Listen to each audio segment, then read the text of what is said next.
चलिए current affairs का पहला अपने स्टार्ट करते हैं, थोड़ा लंबा चलेगा आज का, डरिएगा नहीं, ठीक है, पर इंपॉर्टेंट सेगमेंट्स हैं। पहला है मदुरै के निकट टंगस्टन खान को लेकर विवाद। टंगस्टन माइनिंग जो मदुरै में चलती है उसको लेकर इस टाइम पे बहुत बड़ा डिस्प्यूट चल रहा है, बहुत ज़्यादा लड़ाई चल रही है। उसके चलने के पीछे क्या कारण है, क्या रीज़न है कि वहाँ पर इतने सारे डिस्प्यूट्स चल रहे हैं, और ये डिस्प्यूट चलने से क्या होगा, इन डिस्प्यूट से आपका क्या लॉस होगा, क्या प्रॉफिट होगा, क्या गेन होगा, इसके बारे में आपको पता होना चाहिए। तो आज हम इसकी बात करेंगे। टंगस्टन जो खान है, खनन को लेकर क्या विवाद चल रहा है, क्या इश्यूज हैं। देखिए जो नेचुरल रिसोर्सेज में सबसे बड़ी प्रॉब्लम ये है कि उनसे रिलेटेड विवाद बहुत है इस धरती पे, बहुत ज़्यादा डिस्प्यूट्स हैं, बहुत ज़्यादा प्रॉब्लम्स हैं, बहुत ज़्यादा इश्यूज हैं, ठीक है, बहुत ज़्यादा इश्यूज हैं। हर चीज़ जब होती है तो क्या होता है, मेटल क्या है, नेचुरल रिसोर्सेज की एक ऐसी चीज है जिसका बहुत ज्यादा प्रयोग होता है, बहुआयामी प्रयोग इन्हीं चीजों का होता है। तो टंगस्टन एक दुर्लभ भारी सघन धातु है जिसका गलनांक सभी धातुओं में सबसे अधिक है। टंगस्टन इकलौता ऐसा मटेरियल है जो बहुत जल्दी जलता नहीं है। इसको जलाने के लिए कितना टेम्परेचर चाहिए, 3422 डिग्री सेंटीग्रेड होगा तब ये पिघलेगा, वरना आप इसे पिघाल नहीं सकते। ठीक, यह अपनी असाधारण कठोरता, गर्मी, संक्षारण और घिसाव के प्रतिरोध के लिए जाना जाता है। अगर इसको आप यूज करेंगे तो बहुत ज्यादा टाइट है, गर्मी से भी बचता है, संक्षारण मतलब जंग भी नहीं लगता, ठीक है, और घिसाव के प्रति प्रतिरोधक है, मतलब इसे चलाने से चीजें घिसती नहीं। ठीक, अपने शुद्ध रूप में घूसर सफेद या चमकदार धातु है। अपने शुद्ध रूप में कैसा दिखता है, जैसे अभी मैडम जी दिख रही हैं, देखो ऐसे घूसर सफेद दिखता है बिल्कुल, ठीक, और ऐसे चमकदार दिखता है। लाइट जला दो तो हर व्यक्ति चमकता है ना, वैसे ही चमकदार धातु है बिना बिजली के। आय स्रोत मुख्य रूप से स्केलाइट, कैल्शियम टंगस्टन और वोल्फ्रामाइट, लौह मैग्नीज टंगस्टन जैसे खनिजों से प्राप्त किया जा सकता है। किस किस से निकलता है, ये निकलता है स्केलाइट, कैल्शियम टंगस्टन एंड वोल्फ्रामाइट, लौह मैग्नीज टंगस्टन से निकाला जाता है। ये इसका पहला वर्ड है जो आपको याद रखना। देखिए आज के करंट अफेयर्स में एक एक एडिटोरियल लंबा चलेगा, मेंस ओरिएंटेड है, बहुत ज्यादा परेशान मत होना। छोटा करना थोड़ा मेरे लिए मुश्किल है तो मैं छोटा नहीं करूंगा। अगर आप अपनी आंखों की पट्टी लेने जाए तो हमारी भी ले आना, क्योंकि हमें भी नहीं दिख रहा। ठीक, एप्लीकेशंस, अनुप्रयोग। एप्लीकेशन में क्या है, इसका प्रयोग कहाँ किया जाता है, औजारों को बनाने में, ड्रिल को बनाने में, ठीक है। इसका प्रयोग कहाँ किया जाता है, जहां पर हीट रेजिस्टेंस चीजें होंगी, जहां पर बहुत ज्यादा ऊष्मा या ऊर्जा की जरूरत नहीं होती, उस जगह इसका प्रयोग किया जाता है। हीट रेजिस्टेंस होना चाहिए चीजों को। टंगस्टन कार्बाइड जो एक टंगस्टन का यौगिक है, टिकाऊ उपकरणों के लिए किया जाता है। जैसे मान लीजिए आपने देखा होगा जो हाई ड्रिल्स होती है ना, बड़ी बड़ी मशीनें बनती हैं जो अंडरग्राउंड टनल्स होती हैं, वो हाई ड्रिलिंग मशीन है ना, वो बहुत ज्यादा घूमती हैं, बहुत ज्यादा गर्म होंगी, अगर लोहा होगा पिघल जाएगा। ये हाई टेम्परेचर झेल लेता है, तो बड़ी बड़ी ड्रिल्स होती हैं वो इसी से बनाई जाती हैं। जैसे मैंने कल आपको बताया कि बेटा जब अब लोहे की बात करते हैं, आयरन की बात करते हैं, तो आयरन के साथ एक इशू है। आयरन के साथ क्या इशू है, आयरन में जब आप कार्बन मिलाते हैं तो ये स्टील बनता है, और स्टील जो होता है ये बहुत ज्यादा मजबूत धातु है। बट ये डिपेंड किस पे करता है, कितना आपने कार्बन मिलाया। आप उसमें जितना कार्बन ऐड करेंगे वो उतनी मजबूत धातु बनेगी। तो यहां पर वो कार्बन ऐड करने में, जैसे आपने रेलवे की पटरियां देखी हैं, देखिए कभी, तो आपको लगता है ये लोहा है, जंग लग गया ना, वो लोहा नहीं है, वो हाई ग्रेडेड स्टील है। वो काली इसलिए क्योंकि उसमें बहुत ज्यादा कार्बन डाला गया। हाई ग्रेडेड स्टील कभी व्हाइट नहीं होगी, कभी सिल्वर नहीं होगी। हाई ग्रेडेड स्टील शुद्ध काली होगी, क्योंकि जितना लोहे में कार्बन बढ़ाएंगे उतनी मजबूत स्टील बनेगी। आप लोगों को जो लोहे की सरिया मिलती हैं उसमें एसएस की भी सरिया आती है। जो एसएस की सरिया आती है उसमें कार्बन बहुत डाला जाता है। जो जंग रोधक आती है ना, वो सारी एसएस होती हैं, स्टील्स होती हैं, और वो स्टील जो होती है उन पे जंग नहीं लगता, बट वो काली होती है। क्यों, क्योंकि इसमें हाई ग्रेडेड कार्बन डाला जाता है। जब कार्बन डाला जाएगा तो हाई ग्रेडेड स्टील बन जाएगा। अभी हाई ग्रेडेड स्टील जो होगा वो आपको बहुत ज्यादा परेशान करता है। ठीक, क्यों, क्योंकि बहुत ज्यादा मजबूत होता है तो बहुत ज्यादा हैवी भी होता है, और जो चीज बहुत ज्यादा हैवी होती है उसको उठाने, निकालने, ले जाने में दिक्कत होती है।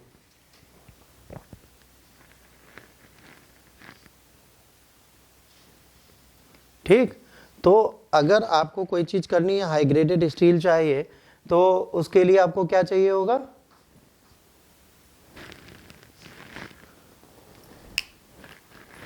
हाई ग्रेडेड स्टील आपको चाहिए होगा, उसके बिना आपका काम नहीं चलेगा। ठीक, तो there will be the high graded steel. ठीक, अब यहां पर क्या होता है, तो यहां पर भी इसको इसलिए यूज किया जाता है क्योंकि ये बहुत सारे ऐसे मटेरियल्स में यूज होता है जिनमें, जैसे आप एक ड्रिल मशीन जो होती है उसकी बिट होती है, एक हैवी वाली एक हल्की वाली। हैवी वाली बिट जो होती है, हल्की वाली बिट होती है, जब वो हल्की लोहे की होती है तो वो 30-40 की मिलती है, बट अगर उसी को टंगस्टन की लाएंगे तो वो 400-500 की होगी। तो कोई लंबी दीवार जब छेदनी होती है तो कहते नहीं भैया बिट गल गई या बिट टूट गई गर्मी से, क्योंकि जब घर्षण पड़ता है किसी चीज पे तो उसमें गर्मी बढ़ती है, जब गर्मी बढ़ती है तो वो चीजें टूटने लगती हैं। फिर प्रकाश बल्ब, एक्सरे ट्यूब और विद्युत संपर्कों के तंतु में टंगस्टन का प्रयोग किया जाता है। ठीक है, और इलेक्ट्रॉनिक्स और अर्धचालक सामग्री और हीटिंग तत्वों में भी टंगस्टन का प्रयोग किया जाता है। अगर टंगस्टन की पतली वायर बना दी जाए, जो बल्ब में लगता था, जो आपका पुराना हीटर आता था जिसमें स्प्रिंग जैसी कॉइल लगती थी, वो टंगस्टन होता था, वो लगातार जलता था, याद है ना, खूब गर्म होता था, खूब गर्मी झेलता था, हीटर जलता रहता था, लोग देखते रहते थे, उसमें खाना बनाते रहते थे, जो कॉइल वाला। फिर जहां टूटता था उसको जोड़ के फिर से उसमें स्प्रिंग पे स्प्रिंग रख देते थे, फिर जलने लगता था। फिर स्प्रिंग फैला देते थे जब बचता था, तो एक साइड ज्यादा प्रकाश एक साइड कम प्रकाश, तो इधर की रोटी पकती तो इधर की नहीं पकती थी। फिर वो भी टूटता था और वो लंबा कर देते थे। एक बार तो जोश में हमने इतना लंबा कर दिया कि जब उसमें डाला तो वो ज्यादा हो गया, पहुंचा ही नहीं। तो ये क्या है, टंगस्टन को एक साथ जोड़ो तो वो विद्युत चालक बहुत अच्छा बन जाएगा। उच्च शक्ति वाले सैन्य ग्रेड कवच बनाए जाते हैं, जो आर्मी है उसकी जो सुरक्षा वॉल्व्स हैं वो उसी से बनाई जाती हैं। और क्या होता है, और एरोस्पेस घटकों के लिए प्रयोग में लिया जाता है। एरोस्पेस का मतलब क्या होता है आपको पता है? एरोस्पेस का मतलब होता है जो भी स्पेस से रिलेटेड चीजें, वहां पे मजबूती चाहिए। क्यों चाहिए, मैंने कल भी आपको बताया था कि बेटा जो हीट शील्ड होती है ना, मान लीजिए ये कैप्सूल इंडिया में गया एक मिशन जिसका नाम है गगनयान। ऐसा हो नहीं वरना मोदी कहेगा तुमको पहले से पता था, तुमने 420 की। गगनयान जा रहा है और गगनयान गया और ऊपर हमारे अंतरिक्ष यात्री पहुंचे, अचानक से इसकी हीट शील्ड डैमेज हो गई। अब अंतरिक्ष यात्री भी इंटरनेशनल स्पेस स्टेशन में घूम रहे, ये बाहर क्यों नहीं आएंगे? क्योंकि 3422 डिग्री सेंटीग्रेड का टेम्परेचर झेलने वाली धातु तो चली गई ना। तो ये सब एरोस्पेस में बहुत ज्यादा यूज किए जाते हैं।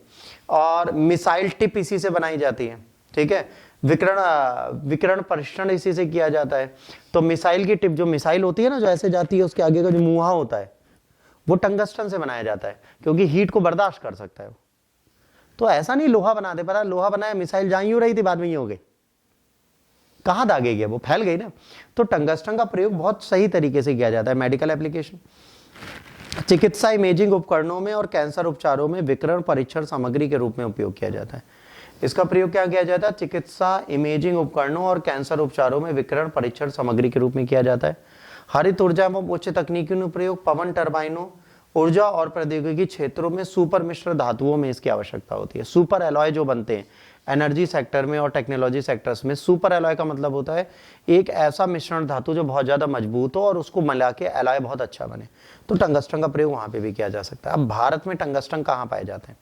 भारत में टंगस्टन बेटा आपको 3 जगह मिलेंगे। एक मिलेगा राजस्थान, नागौर जिले के डेगाना खदानें टंगस्टन के लिए सबसे प्रमुख है। सबसे पहले कहाँ मिलता है? डेगाना माइंस में।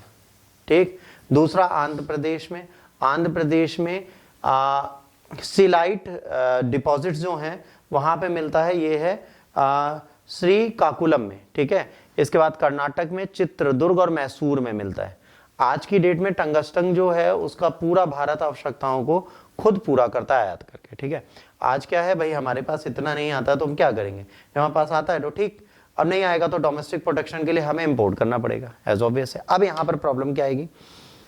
ग्लोबल रिजर्व किसके पास है भाई? इंडिया के पास इतना नहीं है, इंडिया के पास लिमिटेड है। विश्व में बहुत लोग हैं जिनके पास बहुत सारा है। बहुत सारे में सबसे पहला चाइना। ये चाइना पता है इतना रईस क्यों है? क्योंकि इसके पास सारी धातुएं पाई जाती है। अब एक प्रश्न आप सबके लिए आता है, इसे चश्मे वाली मैम बताएंगी कि सबसे ज्यादा टंगस्टन या आपका उसे क्या बोलते हैं जिससे वो बनती है बैटरी? बैटरी किससे बन रही है आज की डेट में? लिथियम। लिथियम जो है, लिथियम इन सब के भंडार सबसे ज्यादा यही क्यों पाए जाते हैं? यही प्लेस क्यों है जहां पर इतने सारे भंडार पाए जाते हैं? 80% प्रोग्रेशन इसलिए होता है क्योंकि यहां पर एक पठार पाया जाता है, तिब्बत का पठार। इस तिब्बत के पठार का जो पठारी भाग है वो बहुत पुराना है। वो आज का नहीं, हिमालय से भी पहले का वो पठार है। जब हिमालय बना था तो तिब्बत का पठार उधर साइड पहले का बना हुआ पठार है। 6100 की हाइट है, उसके नीचे बहुत सारी धातुएं दबी हुई हैं, graphite, granite, lithium, tungsten, iron, कोयला सब वहां मिलता है। तो चाइना इसीलिए पीछे पड़ा था किसके, तिब्बत के, क्योंकि तिब्बत इसे मिल जाएगा तो विश्व में काफी सारे नेचुरल रिसोर्सेज इसको मिल जाएंगे, इसलिए इसने तिब्बत को पकड़ने की कोशिश की। फिर रशिया और कनाडा, ठीक है, significant reserves and growing production capacities, ये क्या करता है, सिग्निफिकेंट रिजर्व्स रखता है और इसकी प्रोडक्शन कैपेसिटीज बढ़ती हैं। Vietnam, Bolivia and Australia. Other notable contributors of tungsten mining कौन है, वियतनाम, बोलीविया एंड ऑस्ट्रिया। अब ये याद रख लो, ये सारी चीजें अगर आप भूलोगे तो फिर बाद में हमसे मत कहना कि आप भूल गए। आप भूल गए तो फिर मैं जिम्मेदार नहीं हूं उसका, भूल गए तो भूल गए, फिर मैं कुछ नहीं कर पाऊंगा। ठीक, अब सबसे ज्यादा पैदा कौन करता है, चीन, फिर रूस, फिर ऑस्ट्रेलिया एंड बोलीविया। ये 4 हैं जो सबसे ज्यादा टंगस्टन पैदा करते हैं। अगर आपको टंगस्टन से कुछ खेलना है तो आप इन 3-4 कंट्रीज में जाएं, एंजॉय करें। कंट्रोवर्सी क्या है, यूनियन मिनिस्ट्री ने अवार्ड किया था tungsten mining right Hindustan zinc limited को, है ना, सब्सिडरी है किसकी, वेदांता लिमिटेड की। ऑक्शन नवंबर 7, 2024 में हुआ। चयनित स्थलों में तमिलनाडु के मदुरै में एक जैव विविधता बायोडायवर्सिटी का क्षेत्र है, उसको भी इसके लिए चूज किया गया। ऑक्शन पार्ट था tranche 4 under mines and minerals development regulations में, जिसमें टंगस्टन, फॉस्फोराइट, है ना, वैंडियम, ये एसेंशियल हाई एनर्जी और ग्रीन एप्लीकेशन के लिए, उनके लिए इनको काम करना था। अच्छा, आपको एक और चीज बताए, Vedanta limited Hindustan zinc limited के शेयर इस टाइम पे अगर आप खरीदते हैं, इसका शेयर आपको अभी मिलेगा 19 रुपए का या 18 रुपए 99 पैसे का ऑलमोस्ट। भविष्य में शेयर की कीमत 2 से 3 हजार होगी। अगर आप किसी लो ग्रेडेड शेयर को खरीद के भविष्य में इन्वेस्ट करके छोड़ सकते हैं तो 20 रुपए का ये शेयर है ना, 25-30 हजार के खरीद के भूल जाइए, 10-15 साल बाद ही आपको कम से कम नहीं तो 4-5 करोड़ दे देगा। जितने ग्रीन एनर्जी के शेयर्स हैं दे विल हेल्प यू। तो अब यहाँ क्या है, इन्होंने जब खोला तो वहां पर जब गए तो वहां पर ये सारे खनिज इनको निकालने थे, इनके लिए इनकी बात हुई, सरकार ने कहा ठीक है, नीलामी हो गई। नीलामी एक अधिनियम के तहत होती। अब ये कितने एरिया का है, ये है 2015.51 हेक्टेयर का, है ना, नयकर पट्टी टंगस्टन ब्लॉक में है और स्केलाइट के भंडार के लिए जाना जाता है। ठीक है, यहाँ पे स्केलाइट बहुत ज्यादा पाया जाता है और इसे आप पेरियार नहर के खनन कार्यों के लिए जल स्रोत के रूप में पहचाना गया। ये माइनिंग कब पहचानी गई, जब यहाँ पे जल स्रोत के लिए हमने किया तो हमें पता चला। अब डिपॉजिट्स यहाँ पे क्या है, पोटेंशियल साइट है। ठीक है, ये स्थल अरिटापट्टी और मीनाक्षीपुरम गांवों में जैव विविधता से घिरा हुआ है। अब यहाँ पर क्या बहुत ज्यादा बायोडाइवर्सिटी है। अगर आप किसी माइन को खोदते हो तो माइन ऐसे ही थोड़ी ना खुद जाती है। अगर कल आपने एनसीईआरटी शाम को पढ़ी होती तो हमने कहा कि ये पार्क था जहाँ पे गोविंद खेलता था, इस पार्क को खोद दिएगा तो उसे बड़ा बुरा लगा, वो घर गया, स्कूल में टीचर ने बताया जैव विविधता ये है, वो है, फलाना ढिमकाना है। क्यों समझाया गया, इसलिए समझाया गया कि जब आप किसी चीज को खोदते हो तो उसकी ऊपरी परत तो गई ना, अब वो दोबारा उसी तरीके की बायोडाइवर्सिटी नहीं ला पाएगा। तो लोग लड़ रहे हैं कि भाई इसका नहीं होना चाहिए। अब परियोजना का विरोध क्यों हो रहा है, तमिलनाडु ने 2022 में जैव विविधता विरासत स्थल अरिपट्टी और मीनाक्षीपुरम के गांवों में 193.36 हेक्टेयर में फैला हुआ इसे जैव विरासत में डाला। पर्यावरणविदों का तर्क है खनन से वनस्पतियों, जीव जंतु और प्राचीन मंदिरों तथा जैन अवशेषों से सांस्कृतिक स्थलों को नुकसान हो सकता है। दूसरा इशू, अयस्क प्रसंस्करण से निकलने वाले अवशेषों को आर्सेनिक, कैडमियम और सीसा जैसे हानिकारक धातुएं निकल सकती हैं। अब यहाँ से क्या होगा, सिर्फ टंगस्टन नहीं निकलेगा, शुरुआत में आर्सेनिक निकल सकता है। आपको साइंस टेक में पढ़ाया, ये ह्यूमन लीवर, किडनी, आंतों सबको लिए खतरनाक है, जो चावल में भी पाया जाता है। इसके बाद कैडमियम निकलेगा, ये प्रॉब्लम देगा। और लेड आपको पता ही है, अगर ये बहुत आपकी बॉडी में गया तो आपका हार्ट डैमेज और लंग्स डैमेज। तो ये हानिकारक धातुएं निकलेंगे तो उस क्षेत्र को और नुकसान नहीं देंगी। तो उन्होंने कहा भाई ये सब निकलेगा तो हमें प्रॉब्लम होगी। फिर कार्यकर्ता और सार्वजनिक आक्रोश क्या है, एनवायरमेंटल ग्रुप्स हैं जिसमें सबसे इंपॉर्टेंट नाम है पोबुलॉगिन, ठीक है, नान बरगल, बर्गर नहीं है, बरगल है। तो ये जो नान बरगल है इसके बारे में हम लोग बात कर रहे हैं। तो ये हाईलाइट करता है इकोलॉजिकल डैमेज को। एक एक्टिविस्ट है जिनका नाम है आर.एस. मुगिलियन, क्रिटिसाइज करते वेदांता एनवायरमेंटल रिकॉर्ड की। जब से आई है तब से एनवायरमेंट की तो ऐसी की तैसी, इसने से पैसे पे ध्यान दिए। तो इस चीज पे लड़ाई चल रही है। उसके बाद जाहिर सी बात है ये क्षेत्र जो है बहुत ज्यादा समृद्ध है विरासत से। स्थानीय लोगों को डर है कि जब ये होगा तो इसकी सांस्कृतिक पहचान खो जाएगी, माइन ही माइन रहेगी। देखिए जब माइन बनती है तो क्या होता है, ऐसे रोड बना दी जाती है, पार्क होता है बहुत बड़ा, मान लीजिए एरिया। अब यहाँ पे ऐसे ट्रक जाएंगे और ये सबसे गहरा होगा, मतलब ये ग्राउंड होगा, ये गड्ढा होगा, इसके अंदर ऐसे ट्रक जा रहे होंगे लगातार। तो ये पूरा एक तरीके से सीढ़ीनुमा गहरा सा गड्ढा बन जाता है, ऐसे ऐसे घूमते घूमते जाते हैं और माइंस खोद जाते हैं। तो वो जगह ही देखने लायक नहीं रह जाती कभी, मतलब वहाँ कोई जाएगा तो इरिटेट होगा, फ्रस्ट्रेट होगा, भगवान हम कहाँ आ गए, है ना, किस जगह पहुँच गए। अब गवर्नमेंट का रुख क्या है, गवर्नमेंट क्या कह रही है, तमिलनाडु चीफ मिनिस्टर कह रहे हैं कि रद्द करने का आग्रह किया है इन्होंने केंद्र सरकार से, क्या भाई इसे रद्द कर दीजिए। और राज्य सरकार भूमि संबंधी चर्चाओं में जैव विरासत के अस्तित्व के बारे में बता चुकी है।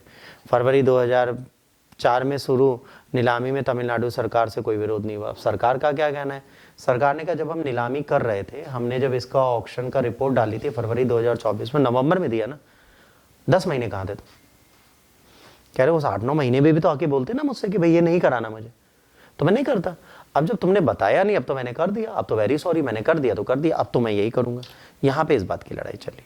अब कंक्लूजन क्या है, टंगस्टन का जरूरी है, टंगस्टन हमारे लिए जरूरी है, हम बिल्कुल नहीं जानते, पर इस टंगस्टन के साथ हमें ये ध्यान देना है कि इसका एक्सप्लॉइटेशन और एनवायरमेंटल प्रिजर्वेशन साथ में चलता रहे, हम इसमें पर्यावरण को भी बचा पाए।